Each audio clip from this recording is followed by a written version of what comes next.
and welcome to the last day of GIFT World Expo 2025.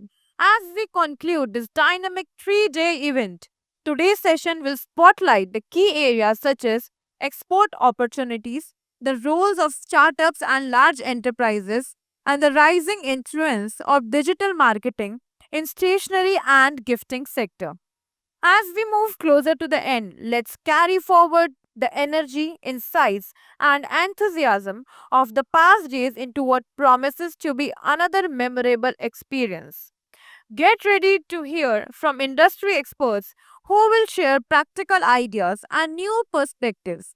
Let's make this last day just as enriching and impactful as the ones before. Join me in welcoming Mr. C.P. Sharma, President of HHEWA, our esteemed moderator, for an insightful session on export opportunities and challenges centered around expanding your business globally, understanding export opportunities and challenges. Can we have a huge round of applause for Mr. C.P. Sharma? Serving as president of HHEWA All India and COA member at the Powerloom Export Promotion Council and formerly with EPCH, he brings 3 decades of experience in export promotion along with deep insights into sustainability and recycling. Let us now extend a warm welcome to our esteemed speakers for this session. I would like to invite Mr. Nilambar from HHEWA, Panipat President, HHEWA. Can we have a huge round of applause for Mr. Nilambar? Then I would like to call upon Mr. Anil Kumar, Vice President of HHEWA. Mr. Anil is a senior export consultant providing services to over 3,000 exporters. He also specializes in DGFT, customs, export promotion, and export incentives. Can we have a huge round of applause for Mr. Anil Kumar? Next, I would like to request Mr. Kapil Mathur, President of A-Line Export, to join us on stage. Kapil Mathur is the founder and managing director of A-Line Design Private Limited, which operates Courtyard, a luxury brand known for metal and ceramic crockery, home decor, and ambient lighting. With over 2 decades of experience, Kapil focuses on blending traditional Indian craftsmanship with modern design. An alumni of NIFT Delhi and NID Ahmedabad, he works closely with artisans to enhance skills and quality. Can we have a huge round of applause for Mr. Kapil? Next, I would like to invite Miss Anu, professor from NIFT, to please come on the stage. Next, I would like to invite Mr. Amit Sharma, who is famous freelancer designer from HHEWA. Please come on the stage. And then I would like to invite Mr. Balram Jindal, President of A-Line Export. I just want to welcome you all. आप आज session के लिए आए हैं और मैं सभी और बाकी लोगों को भी बुलाना चाहता हूँ यहाँ अधिक से अधिक संख्या में आए बिकॉज हम लोगों का जो उद्देश्य है वो आप लोगों को आगे बढ़ाना है। हम लोगों का handloom handicraft exporter welfare association is a big association, all India pan India association. हम लोग मोदी जी के सपने को साकार करने आए हैं आज। हम लोग चाहते हैं कि जो आप यहाँ डोमेस्टिक बनाते हैं वो आप एक्सपोर्ट करें। आपको प्रोडक्ट को कैसे बनाना है, कैसे पैकेजिंग करनी है, कैसे आपने कौन से प्रोडक्ट को कौन सी काउंसिल में रजिस्टर्ड कराना है, कैसे आपको एक्सपोर्ट करना है, एक्सपोर्ट का तरीका क्या है, उसके कंप्लायंस क्या क्या होते हैं, क्या क्या आपको चैलेंजेस आ सकते हैं, उसके बारे में हम आपके क्वेश्चन आंसर का सभी का जवाब देंगे। और हम बताना चाहते हैं कि हमारे साथ 3,800 बड़े और छोटे एक्सपोर्टर ऑल ओवर इंडिया के जुड़े हुए हैं और 50 लाख से लेकर 1500 करोड़ तक की टर्नओवर हम लोग कर रहे हैं। और यहाँ हम एक नए मिशन के साथ आए हैं जिसमें हम लोग 800 मैन्युफैक्चरर जो एक्सपोर्टर नहीं है, केवल मैन्युफैक्चरर हैं, उनको हम यहाँ शिल्पकार एक मॉडल के तहत, एक अम्ब्रेला के तहत उनको उनके प्रोडक्ट को आगे ले जाना चाहते हैं।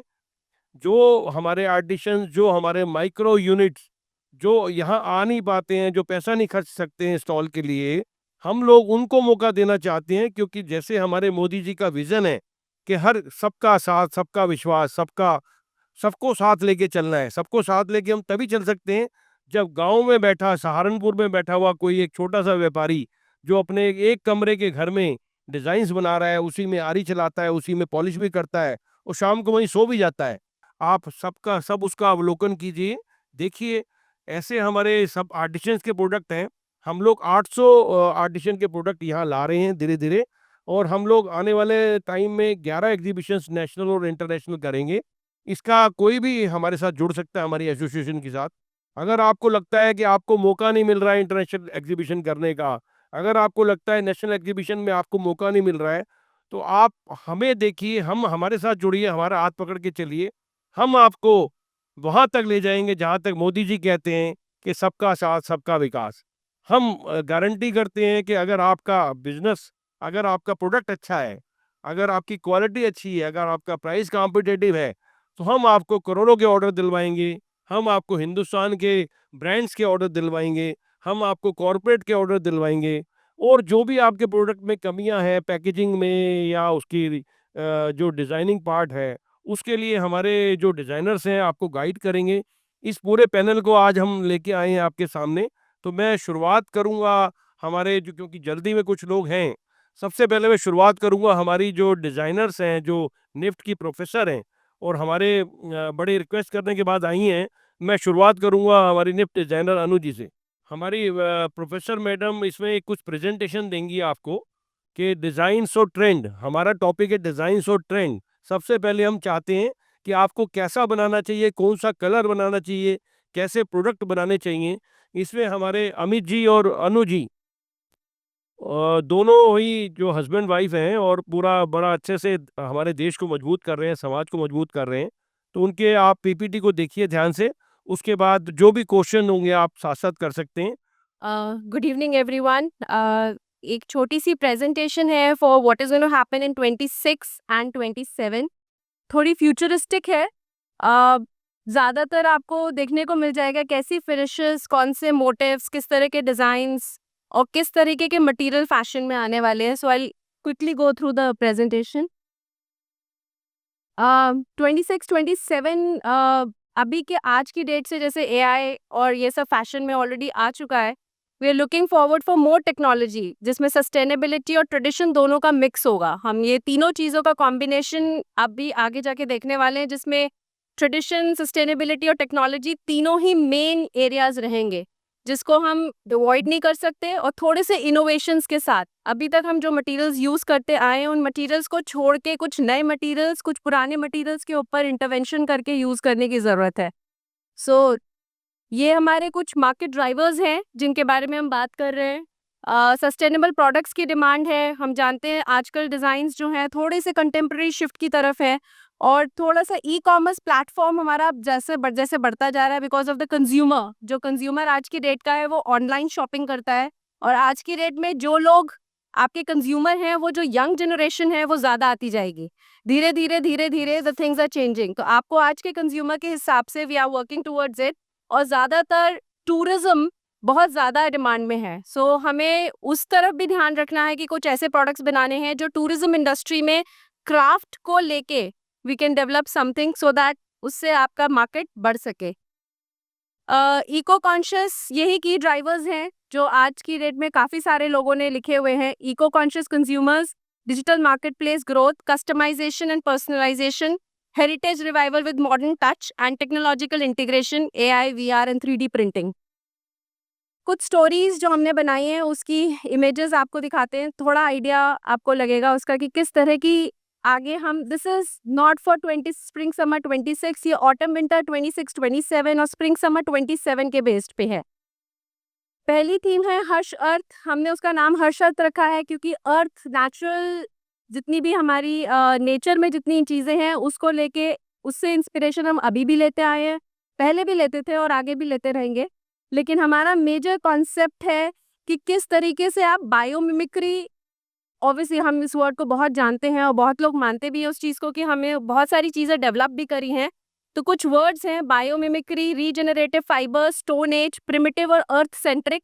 ये कुछ कीवर्ड्स हैं जिसके बेसिस पे इस तरीके का बोर्ड है, ये लुक बोर्ड है उस थीम का।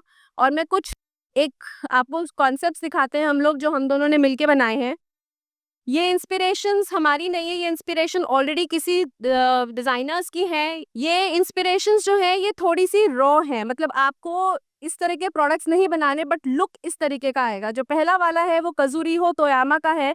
सेलेस्टियल बॉडीज से इंस्पिरेशन लेके रस्टेड कॉपर से उन्होंने इस तरीके के प्रोडक्ट बनाया है। एंड प्लस अगर सेकंड साइड में आप देखेंगे, ब्राजीलियन डिजाइनर डोमिंगोस टोटोरा ने एक आर्ट पीस बनाया है। ये वेस्ट कार्डबोर्ड से बना हुआ है, उसके छोटे छोटे पीसेस को जोड़ के उसके साथ में दूसरे मटेरियल्स को मिला के, सो आपको एक टेक्सचर का लुक पता चलेगा कि इस तरीके का लुक जो है वो फैशन में आने वाला है अगर आप मटेरियल या किसी कॉक या किसी इस तरह के मटेरियल से आप डील करते हैं। ये एक बहुत ही इंटरेस्टिंग इमेज है जो हम अपने गांव में तो अक्सर देखते हैं, लेकिन ये एक सुक्शुलमोक स्टूडियो है कोरिया का। उन्होंने एक छोटा सा, ये WGSN से लिए गए हैं सारी इमेजेस, जहाँ पे उन लोगों ने राइस पैडी फील्ड में जो बचते हुए आपके सूखे हुए धान होता है उससे एक इंटरेस्टिंग इंस्टॉलेशन क्रिएट किया है। बस उन्होंने ये दिखाने की कोशिश करी कि जो पुराने टाइम में होता था उसको भी नए तरीके से आप किस तरीके से आप बना सकते हैं। ये प्रोडक्ट्स हैं, कुछ कॉन्सेप्ट्स जो हमने बनाए हैं, कुछ डाउनलोड भी किए हैं इधर से। सो ये इस तरीके के प्रोडक्ट्स हैं जिसमें रीजनरेटिव फाइबर्स, यानी आपका हेम्प, आपका वीट या राइस पैडी जो बचता है उसको मिला के आप क्या क्या नए प्रोडक्ट्स बना सकते हैं। Right, starting from lifestyle accessories से लेके आपके होम प्रोडक्ट से सारे के सारे प्रोडक्ट्स उनसे इंस्पायर्ड हो सकते हैं। दूसरा, नेचर में ये तो हो गया सूखा और जितना हम ब्राउन कलर की बात करते हैं, लेकिन जब हम ग्रीन कलर की साइड जाते हैं तो प्लांट्स जिनसे हमें इंस्पिरेशन मिलने वाला है वो है मॉस और सक्यूलेंट्स, जो बहुत फैशन में आने वाले हैं। उसी में अगर आप देखें तो मॉस आज की डेट में वॉल टू वॉल मॉस के carpets, wall to wall moss के आप अगर आर्टवर्क्स बनाते हैं या 3D आप सरफेस करते हैं या प्रोडक्ट्स बनाते हैं तो वो बहुत फैशन में आने वाले हैं। सिमिलरली सिक्यूलेंट्स यानी कि आपके जो कैक्टस वगैरह होते हैं ये बहुत फैशन में है, और इस तरह के ग्लास रेजिन्स या आप कोई भी ऐसा मटेरियल ले सकते हैं जो मोल्ड हो सकता है and you can create products like these.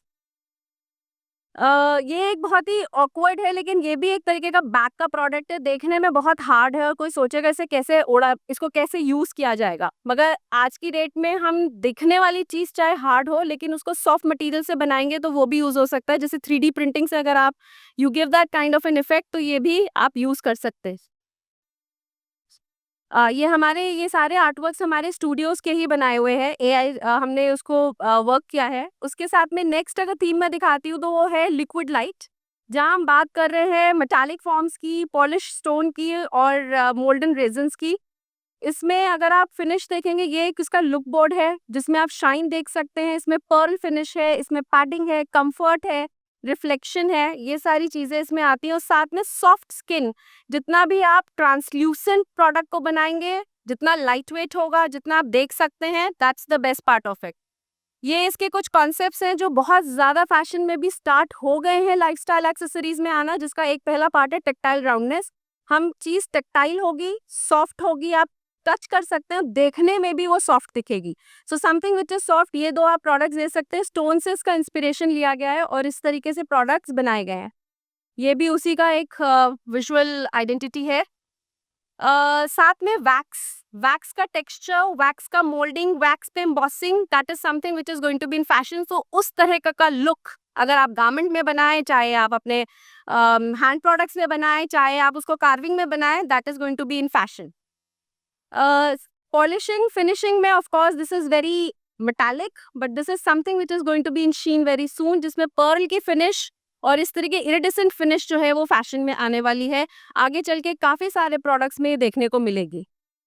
ये स्किन से एक इंस्पायर्ड ट्रांसल्यूसेंट लैम्प है जो बनाया गया है ताकि लाइट ज्यादा आए, और बहुत ही सॉफ्ट और बहुत ही कंफर्ट फील देने वाला प्रोडक्ट है। ये प्रोडक्ट देखने में बहुत हार्ड है, लेकिन जैसे मैंने कहा कि हर चीज देखने में हार्ड होती है, लेकिन अगर आप यूज करें तो वो सॉफ्ट होनी चाहिए। तो 3D प्रिंटिंग से बनाई हुई है, जो कि रबड़ से या आप किसी और मटेरियल से जैसे रेजिन से बना सकते हैं, जिससे सॉफ्टनेस आए इसके अंदर। थर्ड थीम है थ्रेड्स ऑफ ट्विलाइट। इसका मेजरली जैसे नाम है twilight, it's a mixture of shadow, greys और इस तरह से कलर्स हैं, और इसमें आर्मर है। ये सारे गॉथिक के जितने भी आपके मोटिव्स हैं वो यूज किए जा सकते हैं इसमें। इसका example majorly light and shadow है, जो हम अक्सर यूज करते हैं, कहीं लाइट कहीं शैडो। इसके कुछ एग्जाम्पल्स मैं आपको दिखाती हूँ। ये गॉथिक से इंस्पायर्ड एक दो प्रोडक्ट्स हैं जो हमने बनाए हैं। जैसे चेयर है वो पैडेड है, उसमें आपने स्टड्स लगा रखे हैं, या आपका एक केस है जिसपे आपने गॉथिक मोटिव यूज करके you have done embossing.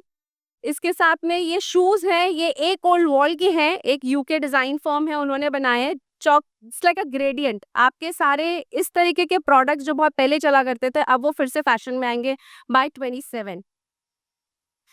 Next theme is reassemble, जहां हम डिस्कार्डेड चीजों को जोड़ के थोड़ा सा कलर ब्लॉकिंग और रेट्रो फैशन में दिखाने की कोशिश कर रहे हैं। ये उसका लुक बोर्ड है। और उसके साथ में अगर आप देखेंगे तो सबसे पहले इसी मियाके के बैग्स जो बहुत फेमस हैं, उन्हीं बैग्स में कलर ब्लॉकिंग बैग्स हैं कपड़े के, लेकिन उसका जो हैंडल है वो 3D है। इट्स नॉट सिंपल, उसको आप मोल्ड कर सकते हैं अपने उसके लिए। इसके साथ में अगर आप इधर साइड में देखेंगे, एक टेबल है जो कलर ब्लॉकिंग को वेस्ट मटेरियल से, प्लास्टिक या रिसाइकिल मटेरियल से बनाया जा सकता है। ये कॉरुगेटेड शीट की केटल है जो भी WGSN से ली गई है। किस तरीके से प्रोडक्ट्स को, मतलब वेस्ट प्रोडक्ट को आप किस यूटिलिटी प्रोडक्ट में या उस प्रोडक्ट में इस्तेमाल कर सकते हैं, that's how the theme is all about. And 3D printing से आप अपने क्रिएट कर सकते हैं खुद गिफ्टिंग बॉक्सेस, सो दैट वो आपके जिस तरीके का मटेरियल, आप रिसाइकिल मटेरियल भी 3D प्रिंटिंग पे भी ट्राई कर सकते हैं, जिसकी वजह से उसको एक बायोडिग्रेडेबल और साथ ही साथ एक बहुत इंटरेस्टिंग पैकेजिंग तैयार हो सकती है। ये वेस्ट लेदर से हम बात कर रहे हैं जीरो वेस्ट की और फ्री फ्लो डिजाइन्स की। अब जिस तरीके से रेक्टेंगुलर बॉक्सेस में आप हर चीज बनाते आए, वो फैशन से हट के थोड़ा फ्री फ्लो फैशन में डिजाइन आने वाले हैं, जिसमें ये बैग्स हैं, जैसे ये एग्जाम्पल है, या राइट साइड में ये ई वेस्ट से बना हुआ है। आपके जो तार बच जाते हैं या आपके चिप्स बच जाते हैं, उससे ये lamp shade on the right hand side बनाया गया है, जिसे गोल्ड पेंट करके you can create these kinds of artworks. Sorry. And the last theme is luminous depth, जिसमें हम बात कर रहे हैं नेचुरल लाइट एंड डार्कनेस। यहाँ बात की जा रही है something which is very, it's very neon, it's shimmer, it is metallised, immersive, इस तरीके के हैं जो कि हम ऑफ कोर्स आज की डेट में ये बहुत फंकी माने जाते हैं, बट आगे वाली टाइम में, आने वाले में ये सब चीज़ें बहुत फैशन में आने वाली है, जहाँ इस तरीके के कलर्स और इस तरीके की फिनिशेस यूज होने वाली है जो बहुत शाइनी होंगी, और साथ ही साथ विल बी बायोलुमिनेसेंस। मतलब आपके जो हम पहले वो देखते थे, क्या कहते थे उनके, जो लाइट पास करते हैं, एंड फ्लाइज, फायर फ्लाइज के जैसे होते हैं, उस तरीके का जो इफेक्ट होता है रात में, उस तरीके की चमक, उस तरह का फिनिश फैशन में आने वाला है आगे चल के।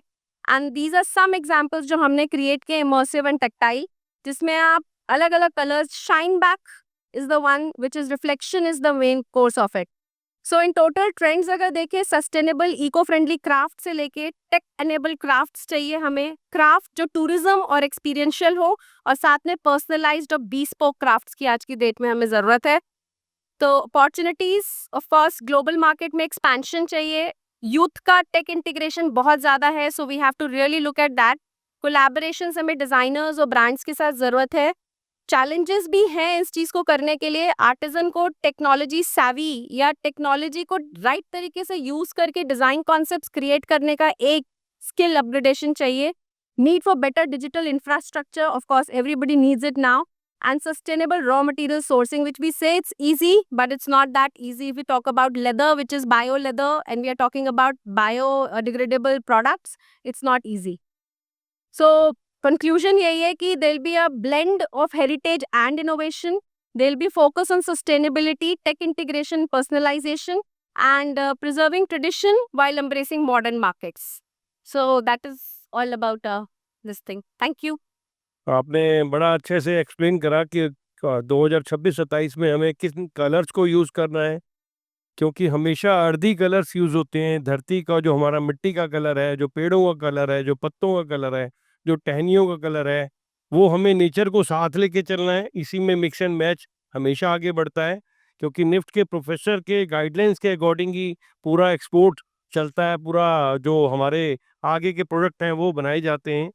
धन्यवाद बहुत-बहुत। मैं अमित जी से भी चाहूँगा 2 मिनट में, क्योंकि हमारे अमित जी फ्रीलांस डिज़ाइनर हैं और हमारे लगभग 300 एक्सपोर्टर्स को जो प्रैक्टिकल डिज़ाइन बनने हैं, कैसे प्रोडक्ट बनाना है, कैसे बेचना है, उसके बारे में 2 मिनट में ज़रा जानकारी दें, क्योंकि हमारे यहाँ बोलने वालों की संख्या ज़्यादा है, तो 2 मिनट में कृपया करें।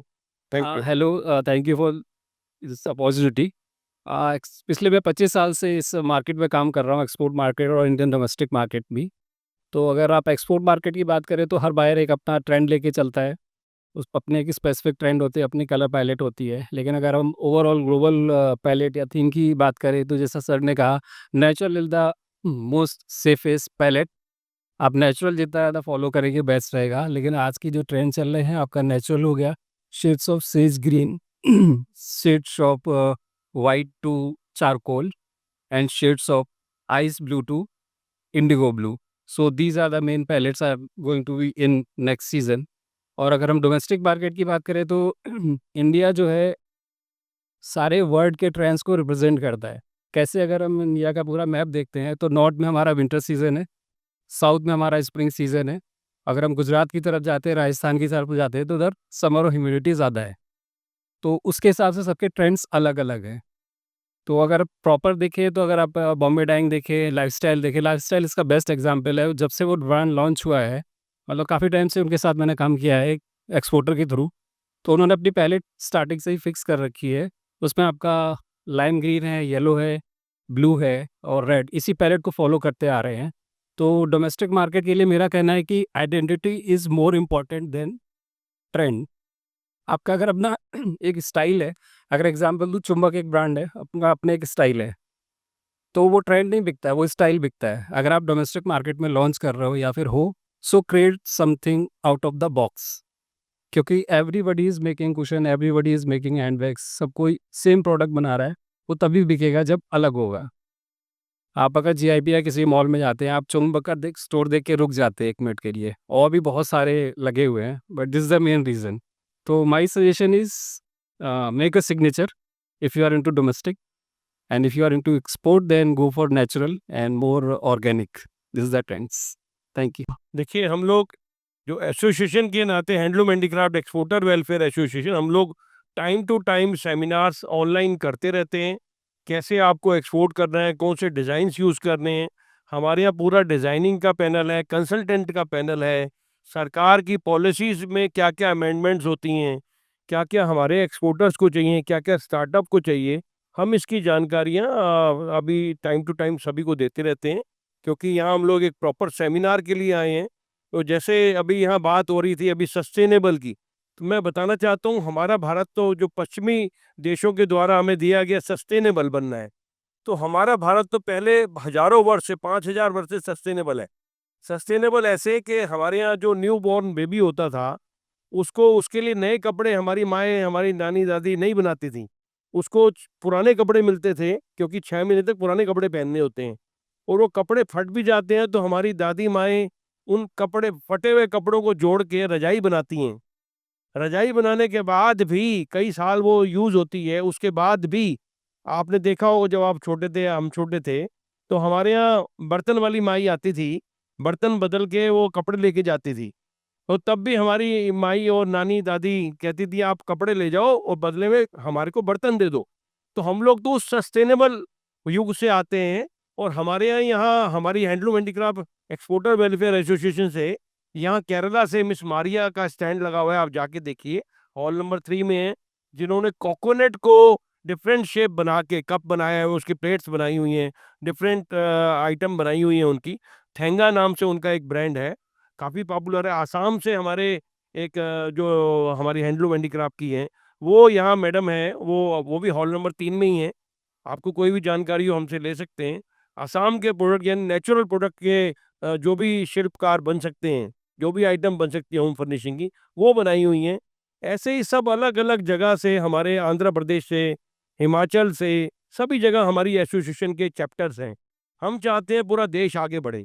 तो इसी धारा में मैं चाहूँगा कि एक हमारा टॉपिक है कारीगर से ब्रांड तक। एक कारीगर का शब्द तो हमने इसलिए यूज़ करा ताकि आपको एक थोड़ा-सा अट्रैक्ट कर सकें। तो ये निफ्ट के हमारे डिज़ाइनर्स जो पहले थे, वो कैसे एक ब्रांड बन गए, 500 करोड़ का आज जो एक्सपोर्ट कर रहे हैं और डोमेस्टिक टर्नओवर कर रहे हैं।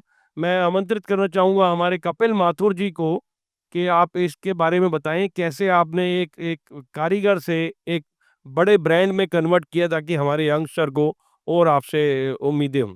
धन्यवाद। Thank you, Sharma ji, and thank you, Anu, for a fantastic understanding on what's going to happen in our coming 2 years. I'm sure it's going to have a lot of impact on the product development, which is going to happen, and that is something which is going to make a lot of shift of Indian exports on the international platform. So having said that, Karigar, as Sharma ji is very said, craftsman is not only a person in India, they are carriers of tradition, they are carriers of culture. They have brought in a lot of understanding of how natural materials, natural resources have been used over the years and how they have got and imbibed them into a product which is used both at the local level but can also take it on a can be taken on a global level. So having said that, but what requires now at a craftsman level or at a as a designer based or craft based companies is a certain amount of storytelling. If you look at internationally how international crafts have brought their craftsmanship onto the international platform, that is a need now required by India to not only get craftsmen as just a craftsman, just a material, just a skill set, but a story which goes behind doing all the 3-4 aspects of craftsmanship coming together. So अगर एक craftsman अपने मिट्टी से एक particular किसी त्योहार के लिए एक दिया बनाता है, तो उसके अंदर सिर्फ एक क्राफ्टमैन नहीं है, एक मिट्टी नहीं है और एक सिर्फ शेप नहीं है, एक स्टोरी है। एक स्टोरी है दिवाली की, एक स्टोरी है क्या ट्रेडिशंस थी and if a brand can bring that story back into as a marketing tool, as a way to bring that craft onto an international level at an international platform where people not only buy the product for the product's sake but also for the story which comes back from the roots of India. That is something which is going to make a lot of difference, a lot of value for an international client or export client to get that product in their country. Because as we said, stories travel faster than human beings. So the better the stories, the more in-depth the stories, the better it is. But having said that, apart from the story, when I come to a very intangible, to a very tangible part of how the product has to be. So understand that while a craftsman has made a product which is based out of his local requirements, local needs, now designers and people who are into export promotions need to make sure that that kind of a product comes with an international usage. People across the globe can use the product across the place while keeping the basic integrity of the craft in place. So if the craft has integrity and the product has a global viewership, it is definitely going to get sold at that time. तो अगर craft के साथ में आप उसकी story और उसका viewership, उसका यूजेज कंटेम्प्रेरी रखते हैं, उतना ज़्यादा उसका एक एप्लीकेशन ग्लोबल और एक्सपोर्ट्स के लिए वैलिड हो जाएगा.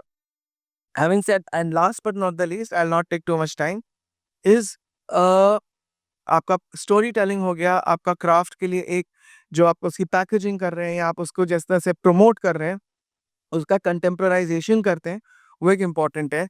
But last but not the least, do not forget cost, do not forget the price.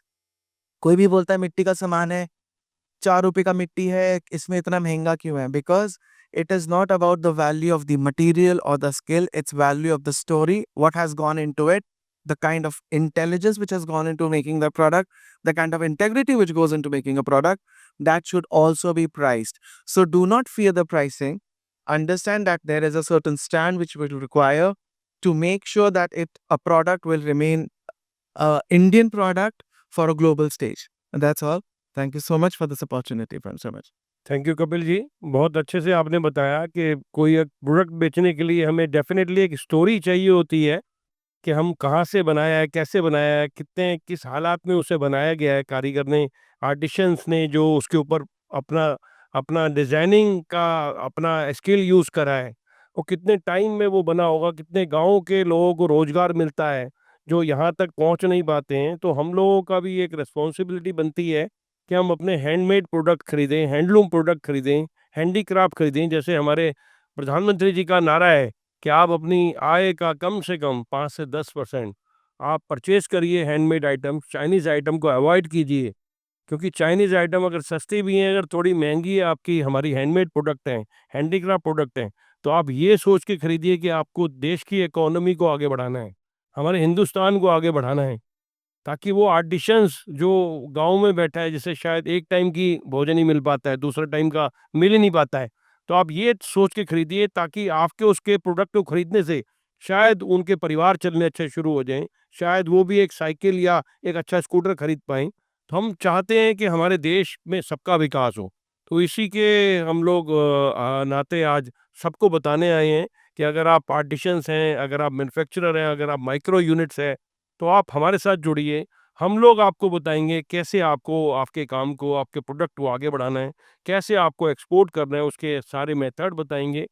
और उसी क्रम में मैं आगे आमंत्रित करना चाहता हूँ हमारे नीलांबर जी, जो पानीपत से आए हैं, जो वहाँ ऑनलाइन और ऑफ़लाइन शिक्षा देते हैं ऐसे स्टूडेंट को, ऐसे लोगों को, ऐसे एम्प्लॉइज़ को जो जो फैक्ट्री में काम कर रहे हैं, ताकि उनको और अपडेट कर सकें। एक तो होता है स्टूडेंट को शिक्षा देना, दूसरा होता है कि आप अगर फैक्ट्री में काम कर रहे हैं और फैक्ट्री से आपको और ज़्यादा स्किल चाहिए, तो नीलांबर जी फ्री ऑफ कॉस्ट पानीपत के जितने भी एम्प्लॉइज़ हैं, वो समय निकाल के इनके पास आते हैं और उनको कैसे और प्रोडक्ट को कैसे डिज़ाइन्स को कैसे आगे बढ़ाना है, तो ये जानकारी देते हैं। मैं नीलांबर जी से कहूँगा 5 से 5 मिनट में आप अपना वक्तव्य दें। धन्यवाद। Thank you CP Sharma sir. Thanks to gift world expo. थोड़ा सा मैं बता दूं अपने बारे में कि मैंने अभी तक मोर देन 200 से ज़्यादा स्टूडेंट को जॉब दिया है, चाहे वो डिज़ाइनिंग में हो, चाहे वो मार्केटिंग के अंदर हो। और हमारे स्टूडेंट और हमारे दोस्त, हमारे एक सुमित जी हैं, इन्होंने भी मोर देन 300-400 स्टूडेंट को डिज़ाइनिंग सिखाया और अभी भी इनके पास 30-40 बच्चे रेगुलर डिज़ाइनिंग सीखते हैं और इंडस्ट्री को काफ़ी सपोर्ट करते हैं।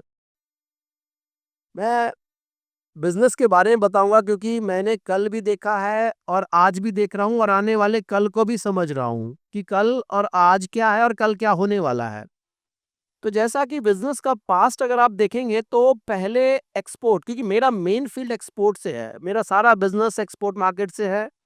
America, Europe, middle east, maximum मेरा अमेरिका बिजनेस है। सारे स्टोर से मैं जुड़ा हुआ हूँ, सारे ब्रांड के साथ मैंने काम कर लिया है, चाहे वो ज़ारा होम हो, चाहे वो टारगेट हो, वॉलमार्ट हो, जेसी पेनी हो, जितने भी हैं। तो ये मेरा कोई ये एक्सपीरियंस उस बिजनेस से है, उनसे लिया हुआ है। तो मेरा जो इस 27 साल का जो एक्सपीरियंस है वो मैं आपसे शेयर करना चाहता हूँ कि कल क्या था कि सबसे पहले एक्सपोर्ट के अंदर क्वालिटी मैटर करता था कि क्वालिटी अच्छी होनी चाहिए, बाकी प्राइस कुछ भी हो, डिलीवरी कुछ भी हो, पहले कॉम्प्रोमाइज लोग कर लेते थे, बायर्स भी। अब क्या हुआ कि वो सिर्फ प्राइस पे नहीं, क्योंकि अब सस्टेनेबल मार्केट आ गया है, लोगों के पास जो है ना बहुत सारे ऑप्शंस हो गए हैं। तो फिर क्या हुआ कि बायर का सिनेरियो चेंज होके क्वालिटी और डिलीवरी पे आ गया कि क्वालिटी भी अच्छा चाहिए और डिलीवरी भी ऑन टाइम चाहिए ताकि वो समय पे डिलीवर्ड हो और मैं बेच के बाहर हो सकूं। अब तीसरा, उसके बाद क्या आ गया कि भाई प्राइस तो था ही, क्वालिटी तो था ही, डिलीवरी भी हुआ, अब प्राइस। कहीं भी अगर प्राइस नहीं रहा तो हम मार्केट में टिक नहीं पाएंगे, कॉम्पिटिटर अगला खड़ा है। तो now the scenario is quality, delivery and price. और अब जो 2025 के आगे का जो फ्यूचर है वो न्यूनेस, जो चौथा पॉइंट ऐड हुआ है, क्योंकि सब कुछ लोगों के पास है, लेकिन क्या है कि अब लोग ऊबना शुरू हो जाते हैं एक चीज को बार बार देख के। पहले स्टोर्स क्या करता था कि एक प्रोडक्ट को साल साल, 1 साल बेचता था, 2 साल बेचता था, लेकिन अब 2 साल तक किसी के पास पेशेंस नहीं है एक चीज को बार बार देखने का। आप खुद घर में एक बार एक ड्रेस पहनते हो, नेक्स्ट डे कहते हो नहीं अब मुझे ये अच्छा नहीं लगता है, मुझे दूसरा ड्रेस चाहिए।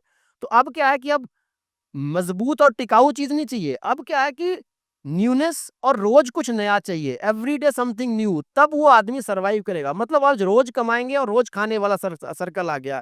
अब चाहेंगे कि एक बार डिजाइनिंग कर लिया और बैठ गए, तो नहीं, रोज आपको नए थीम पे काम करना पड़ेगा, रोज आपके नए कॉन्सेप्ट पे काम करना पड़ेगा, रोज नए ट्रेंड्स पे काम करना पड़ेगा, तब जाके आपका बिजनेस सरवाइव करेगा और सस्टेन कर पाएगा। तो हम HHW के थ्रू यही हम कहते हैं। मेरा ऑलरेडी एक सोशल मीडिया चैनल है जैसे विवेक इंद्रा सर का है, @नीलांबर, यूट्यूब, इंस्टाग्राम, सब पे, जिसपे मैं सब कुछ बताता हूँ डिजाइनिंग के बारे में, डेवलपमेंट के बारे में, सस्टेनेबिलिटी, टेक्सटाइल क्या है, पास्ट क्या है, आने वाला फ्यूचर क्या है, प्रॉपर एडिटिंग के साथ। तो आप जाएं और आपको किसी भी तरह का प्रॉब्लम हो तो आप डिस्कस करें हमारे एसोसिएशन से, HHW से। तो यही मैं कहना चाहूंगा कि जो आज का समय है, 4 चीज पे जो ध्यान रखेगा वो अपने बिजनेस को सरवाइव कर लेगा। अगर 4 में से कहीं कोई अगर हिला तो समझो कंपटीशन बहुत तगड़ा है। अगर आप सोचते हो कि मैं घर बैठे रहूं कोई कमा के दे देगा, तो कोई कमा के देने वाला नहीं है। आपको खुद मेहनत करना पड़ेगा और खुद ही अपने मार्केट को जनरेट करना पड़ेगा। आप लोगों को उतना यूज़ करोगे जितना उसकी ज़रूरत है। तो दोबारा I am repeating you, quality आपको मेंटेन करनी पड़ेगी सस्ते प्राइस के अंदर और समय पे डिलीवरी देना पड़ेगा नएपन के साथ। तो ये चारों चीज़ अगर आपके माइंड में होगा तो आप एक अच्छे बिजनेसमैन हो। अगर इसमें से किसी एक पॉइंट पे अगर आप हिले तो आपका बिजनेस कभी भी अप डाउन हो सकता है और उस पे फिर किसी को ब्लेम नहीं देंगे। फिर भी अगर कहीं किसी को कोई प्रॉब्लम हो, किसी कमेंट में किसी को कुछ पूछना हो तो definitely you can talk to me. और मैं चाहूँगा कि मेरा भी एक यही उद्देश्य है, जैसे सर का उद्देश्य है कि एक काम देश के नाम वही है कि मैक्सिमम लोगों को रोजगार दें। मेरे यंग एंटरप्रेन्योर 20 से 25 एंटरप्रेन्योर हैं जिनके 20 करोड़ से लेके 100 करोड़ तक का बिजनेस है। नेक्स्ट टाइम मैं मिलवाऊंगा सबसे जिनके अपने अपने अच्छे अच्छे बिजनेस हैं। अमेरिका, यूरोप, उनका हर जगह एग्जीबिशन लगता है। मार्केट वीक की भी तैयारी चल रहा है, वो जर्मनी की हर तैयारी में वो रहते हैं इन्वॉल्व।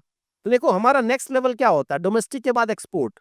तो मैं आप उसको ही अभी से शुरू करो ना, आप बड़े लेवल पे काम करो। जहाँ भी सपोर्ट होगा, HHW हमारा एसोसिएशन है, इनसे जुड़े। जहाँ भी हेल्प चाहिए, चाहे न्यूनेस पे चाहिए, चाहे मार्केट पे चाहिए, चाहे डेवलपमेंट पे चाहिए, चाहे किसी चीज़ पे चाहिए, हमारे सारे एक्सपर्ट बैठे हैं। ठीक है? तो बस इस चंद वर्ड के साथ और सीपी शर्मा सर का मैं धन्यवाद कहूँगा और गिफ्ट एक्सपो वर्ल्ड को धन्यवाद। बाकी thank you. Thank you Nilambar ji. मैं अनिल अग्रवाल जी को आमंत्रित करता हूँ, उनसे कहूंगा अपने कम से कम शब्दों में अपनी बात पूरी करें। धन्यवाद। हेलो दोस्तों, स्वागत है आप सबका। सबसे पहले तो मैंने कहना चाहूँगा कि एक्सपोर्ट कोई रॉकेट साइंस नहीं है। हर कोई आदमी एक्सपोर्ट कर सकता है। आज के टाइम में आपके पास एक एक्सपोर्टर इंपोर्टर कोड होना चाहिए जो 2 घंटे में आप जनरेट कर सकते हैं। आपके पास एक GST नंबर होना चाहिए। लेकिन मेन चीज़ है 4P: product, price, production and performance. अगर आप इन चीज़ों पे काम करते हैं, आपके पास एक सेलेबल प्रोडक्ट है, आपका प्राइस कॉम्पिटिटिव है, आप उसका टाइम से प्रोडक्शन कर सकते हैं और उसकी क्वालिटी मेंटेन कर सकते हैं, तो you will be the one of best exporters in India. आप इन पे काम करिए, गवर्नमेंट आपके साथ खड़ी है। Register yourself as an MSME। उसके बाद आप यूनिट लगाते हो तो सरकार आपको कैपिटल गुड्स की सब्सिडी देती है, इंटरेस्ट सब्सिडी देती है, आपको डिज़ाइन डेवलप करने में मार्केटिंग असिस्टेंस देती है। ट्रेड फेयर में पार्टिसिपेट करते हो तो 2 से 3 लाख रुपए आपको पर ट्रेड फेयर की सब्सिडी देती है। अगर आप माइक्रो यूनिट हैं, बैंक से लोन लेते हैं, तो आपको इंटरेस्ट सब्सिडी मिलती है 25-50 लाख तक की सब्सिडी। अगर आप ODOP हैं तो आपको 20 लाख रुपए गवर्नमेंट आपको स्टेट ऑफ फंडिंग करती है आपके लिए। आप किसी भी तरह के फ्रेट से, एक्सपोर्ट का फ्रेट होता है, सी फ्रेट है, एयर फ्रेट है, वो बियर करते हो, गवर्नमेंट आपको उसमें भी सब्सिडी देती है। 5 लाख 10 लाख एयर फ्रेट में, 20 लाख रुपए सी फ्रेट में सब्सिडी देती है। आपको ये कैसे उनको सब्सिडी को लेना है। अगर आप कहीं पे भी कोई दिक्कत आती है, आप हमारी एसोसिएशन से कॉन्टैक्ट कीजिए। कोई भी आपको एक्सपोर्ट इम्पोर्ट से रिलेटेड प्रॉब्लम है, कुछ समझना है, कुछ सब्सिडी समझना है, MSCP के बारे में समझना है, हम लोग पूरी तरह से आपकी हेल्प करेंगे।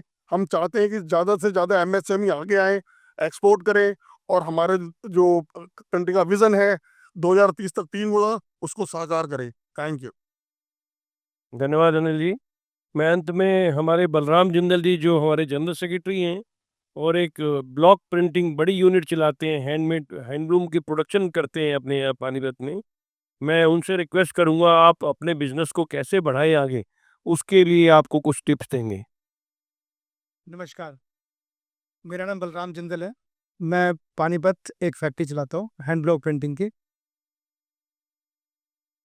ओवर द ईयर्स हमने देखा कि एक्सपोर्ट में क्या क्या चैलेंजेस हमें आते हैं, हम क्यों नहीं एक्सपोर्ट बढ़ा पाते हैं, छोटे एक्सपोर्टर या छोटे मैन्युफैक्चरर्स एक्सपोर्ट क्यों नहीं कर पाते हैं।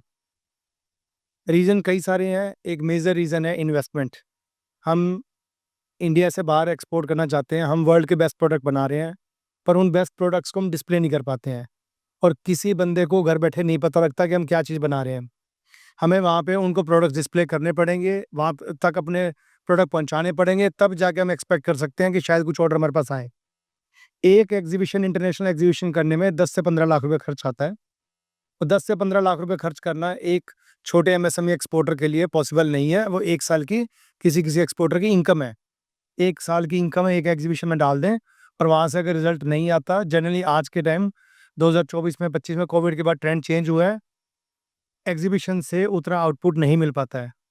हमने HHEW में, मैं जनरल सेक्रेटरी हूँ, HHEW में हमने एक वो प्लेटफॉर्म स्टार्ट किया, मार्केट प्लेस स्टार्ट किया है, जिसके अंदर हम छोटे एक्सपोर्टर्स, छोटे मैन्युफैक्चरर्स जो एक्चुअल में पार्टिसिपेट नहीं कर पाते, एग्जीबिशन नहीं कर पाते हैं, एक डोमेस्टिक एग्जीबिशन में भी, इस छोटे एग्जीबिशन में भी 3 से 4 लाख रुपए खर्चा आ जाता है। हम वहाँ पे एक छोटा मार्केट प्लेस बना रहे हैं, जिसमें छोटे मैन्युफैक्चरर्स को लेके हम उनको छोटे-छोटे स्लॉट दे रहे हैं, 1 बाई 1 मीटर की या 1 रैक दे रहे हैं, ताकि उन्हें प्रोडक्ट डिस्प्ले कर सके। हम उनसे कोई चार्ज नहीं कर रहे हैं, किसी भी तरह से किसी स्पेस का। अभी हम यूके एक एग्जीबिशन प्लान कर रहे हैं, वहाँ भी हम सबको लेके जाएँगे, सब प्रोडक्ट्स लेके जाएँगे। कोई चलना चाहे हमारे साथ जा सकता है, अपने प्रोडक्ट दे सकता है, हमारे साथ मेंबर होना चाहिए, एक्टिव मेंबर होना चाहिए। ये एक क्लस्टर बना के काम करने वाली बात है। एक आदमी प्रोडक्ट वही 4 लेके जाता है, उस 4 प्रोडक्ट में 2 प्रोडक्ट बिकते हैं, उसकी इन 2 प्रोडक्ट की, ये 4 प्रोडक्ट की एक्सपर्टीज़ होती है, पर हम उसके लिए 12 मीटर का, 9 मीटर का बूथ लगाते हैं और उसके 15-16 लाख रुपए खर्च करते हैं। अगर वही 4 प्रोडक्ट हमारे हैं, एक नॉन कॉम्पिटिटिव कोलीग है जिसके प्रोडक्ट हमारे से मैच नहीं करते हैं, उसके 4 प्रोडक्ट हैं, कि तीसरे कोलीग है जिसके प्रोडक्ट हमारे से कॉम्पिटिशन में नहीं है, उसके 4 प्रोडक्ट लेके अगर हम 4 या 5 लोग मिलके अगर एक बूथ ले लें, वहाँ कॉम्पिटिशन, वहाँ एग्जीबिशन करें, तो हमारे कम से कम खर्चा डिवाइड होता है, स्टे का खर्चा डिवाइड होता है, एग्जीबिशन का खर्चा डिवाइड होता है हमारा। ये सारे कॉन्सेप्ट लेके फिर हमने शिल्पकार जो हमने बनाया मार्केट प्लेस, उसी कॉन्सेप्ट में कहना चाहता हूँ, हम सिर्फ, ऐसा नहीं है कि सिर्फ हम ही ये काम कर रहे हैं, सारी दुनिया ये काम कर सकती है, आप भी ये काम कर सकते हो। आप 5 लोग जुड़ के ऐसा एग्जीबिशन प्लान कर सकते हो। एक थोड़ी-सी, ये एग्जीबिशन के अलावा एक छोटी दिक्कत ये हमें ये आती है कि बायर को ना समझने में दिक्कत आती है। जैसे हम जापान जाते हैं, या हम कई ऐसी कंट्री जाते हैं जहाँ पे, यूरोप जाते हैं, यूरोपियन लोग या जापानीज़ लोग इंग्लिश कम बोलना प्रेफ़र करते हैं, इसके अलावा उनको इंग्लिश आती नहीं है। तो जब हम वहाँ पे उन लोगों से मिलते हैं, तो वो लोग, हम किसी, आज फ्रांस में, हम पेरिस में खड़े हैं, पेरिस में हमने एक रास्ता पूछना है किसी बंदे से, और 2 बंदे आ रहे हैं, एक फ्रेंच बंदा आ रहा है और एक इंडियन बंदा आ रहा है। हम किससे रास्ता पूछना प्रेफ़र करेंगे?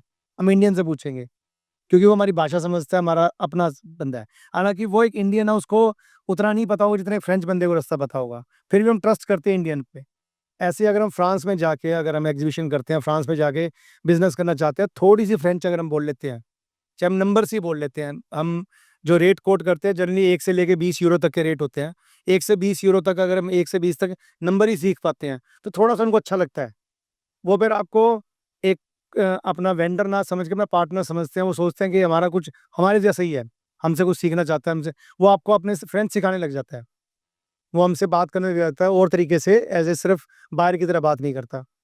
ऐसे हम जापान के अंदर जाते हैं, वहाँ पे अगर हम उनके फूड हैबिट्स एडॉप्ट करते हैं, हमने इंडिया में आदत है हमें दूध वाली चाय पीने की, ज़्यादा चीनी वाली चाय पीने की, वो लोग ब्लैक कॉफ़ी पीते हैं, ब्लैक टी पीते हैं, ग्रीन टी पीते हैं। सिर्फ उतने टाइम के लिए, जितने टाइम हम वहाँ रह रहे हैं, उतने टाइम के लिए अगर हम उनकी फूड हैबिट्स एडॉप्ट कर लें, तो उनको अच्छा लगता है। उनको लगता है हमारे जैसा कोई बंदा है। छोटी-छोटी चीज़ें हैं, बहुत छोटी-छोटी चीज़ें हैं, अगर थोड़ी-सी हम उनको एक्सेप्ट करते हैं, अडॉप्ट करते हैं, तो हमें बिज़नेस में उसका फ़ायदा मिलता है। ज़्यादा कुछ नहीं बोलूँगा, सिर्फ टाइम थोड़ा कम है, अगला पैनल स्टार्ट होने वाला 12 बजे। Thank you for listening to me. Thank you everybody. ठीक है, आपके कोई, किसी के कोई क्वेश्चन हो तो आप हमसे पूछ सकते हैं, ताकि हम इसे हमारी अपने सेमिनार को एंड करें। किसी कोई question? Hi, I'm Divya. I'm from a brand named Shaza. So हम भी हैंडलूम products बनाते हैं regarding pashmina and everything. So what the main problem that we face is that people actually want to buy the pieces which are in lesser rate. They know handloom pieces की value ज़्यादा है and obviously they know the value. But आजकल लोगों का mindset हो गया है कि सस्ता ले लो लेकिन quantity ज़्यादा ले लो. So how we can face this problem or give take care of that. बहुत अच्छा क्वेश्चन किया आपने। कि इसके 2 उपाय होते हैं। आपने अब अपने प्रोडक्ट को बहुत महंगा बनाया है, क्योंकि हैंडमेड है, हैंडलूम है, या उससे काफ़ी मेहनत लगी है। क्योंकि देखिए, कस्टमर को आपको समझना पड़ेगा वो चाहता क्या है। आप वो मत बनाएं जो आप चाहते हैं, आप वो बनाएं जो कस्टमर चाहता है, तो तभी हम लोग कामयाब होंगे। और दूसरी बात ये कि जो मार्केट है उसको हमें ध्यान में रखना चाहिए। अगर कोई प्रोडक्ट बाजार में 150 रुपए का बिक रहा है, और अगर आप 700 रुपए का प्रोडक्ट बना रहे हैं, तो उसके साथ मेरी आपसे रिक्वेस्ट है, उसका एक कॉम्पिटिटिव प्रोडक्ट 150 या 140 का बना के रखें। क्योंकि जो 150 रुपए का बेच रहा है वो भी कुछ ना कुछ मार्जिन कमा रहा है। तो आपको एक अपने प्रोडक्ट के साथ पहली मेरी सलाह है कि एक स्टोरी, जैसे अभी हमारे मित्र ने बताया, एक स्टोरी आपको जनरेट करनी चाहिए कि आपको आपका वो 150 रुपये वाला प्रोडक्ट 800 रुपये का हम क्यों खरीदें। अगर आप उसके साथ एक स्टोरी देते हैं, जैसे अगर मंदिर से प्रसाद मिलता है, थोड़ा सा एक डोने में प्रसाद मिलता है, तो वो हम 2100 रुपये का भी वो प्रसाद ग्रहण करेंगे क्योंकि वो प्रभु को अर्पित किया हुआ है, उसकी कोई सीमा नहीं है। अगर वही प्रसाद 1 किलो मिठाई है, वो आपको 500 रुपये की मिल जाएगी। तो आप उस प्रसाद रूपी सिस्टम को अडॉप्ट करें, आप उसे प्रसाद दिखाएं एक स्टोरी के साथ कि ये मेहनत से बना हुआ है, ये गांव के लोगों के द्वारा बनाया गया है, अगर ऐसा है तो वो एक स्टोरी दें आप, तभी उसको आप महंगा बेच पाएंगे। और मेरी सबसे अच्छी सलाह यही रहेगी कि आप वो बनाएं जो बिकता है। बाकी महंगा मार्केट भी है, हो सकता है आपका जो क्लाइंट है, आपके पास क्लाइंट आपके प्रोडक्ट अकॉर्डिंग सूटेबल नहीं है, तो आप सूटेबल मार्केट लो अगर आप नहीं सस्ता कर सकते हैं तो दोनों चीज़ें फाइंड कीजिए।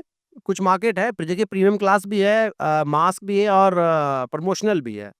तो अगर आप प्रमोशनल पे क्लासिक बेचोगे अच्छा तो लगेगा, लेकिन वो ले नहीं पाएगा क्योंकि उसका सेल मार्केट नहीं है। तो ऑलवेज फोकस, और you can try to the another option, otherwise you there is 2 option, either आप अपना प्राइस डाउन कीजिए, नहीं तो अपना मार्केट फाइंड कीजिए। Okay. Okay, thank you so much, sir.